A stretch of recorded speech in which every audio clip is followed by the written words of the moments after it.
Chef Buck here, and today we're going to turn this rutabaga into some very tasty hash browns.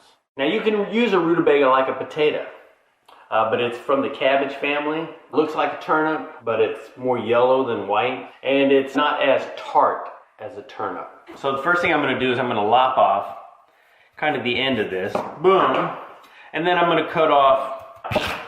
That's about all I'm going to use for this recipe. That's going to be plenty. So I've cut off the end, and now I'm going to just slice off the skin. You can use a peeler if you like, but I don't find that very appealing. So there we've got a nice peeled piece of rutabaga, and I'm just going to go ahead and shred it up. And even though that wasn't a big piece of rutabaga, you see we've got lots of shreds there. What can you do with the rest of the rutabaga?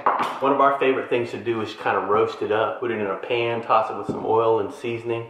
Roast it with some parsnips, some carrots, some sweet potatoes, some onions, stuff like that. I'll put a link to that recipe.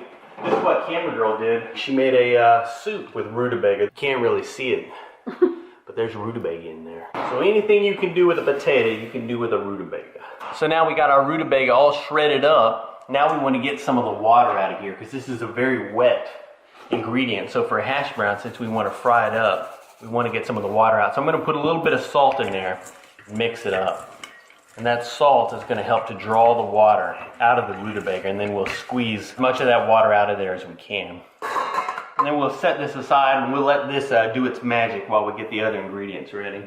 So now our rutabaga has been sitting here for about 5 minutes, with this salt on it, and it feels even wetter now. Let me get a nice fistful of it. See how much water is going to come out of here? Mmm, delicioso. That'll give us a lot drier rutabaga to make our hash browns with. So there's our semi-dried out rutabaga, or drier rutabaga. It's still pretty wet, but it's just not as sopping as it was before. And we're not going to add any more salt to the recipe since we've already got some salt in there. And I'm going to throw in 1 egg. A little bit of a hot pepper, just some chopped jalapeno. Add a little bit of heat, a little bit of crunch, and some green onion bottoms, and I'm going to save the tops for later on in the recipe. Use whatever kind of seasoning you like. This is just an assortment of my favorites, depending on how you like your hash browns. Now we're just going to get everything mixed up. Now we're ready to take it over to the stovetop. So I got a little bit of oil heated up. I'm just going to toss my rutabaga shreds in here. And I've got it on medium-low, because we don't want to cook this too fast.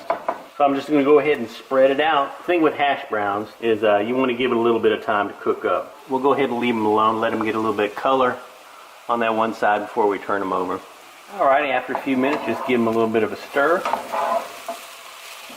Mix them up and spread them out again. So I probably had them cooking for about 10 minutes altogether. That's all you want to do is just give them a stir, let them sit for a few minutes until it gets to the color you like. So now I'm going to go ahead and throw in my green onion tops and a little bit of cheese. And the cheese is optional. You can use whatever kind of cheese you like. And I'm not going to put a lot in here, just enough to make it decadent. And I'm going to turn the heat off. Stir it around, get everything mixed up, and that's it. These hash browns are ready. Now all I got to do is cook up some eggs. There you have it, rutabaga hash browns. Go ahead and give it a taste test, Camera Girl. Yeah, look at that. You made scrambled eggs to go on yours because you're a savage. But if you knew what you were doing, then you would have had an over easy egg. We appreciate all the comments, and we'll see you in the future.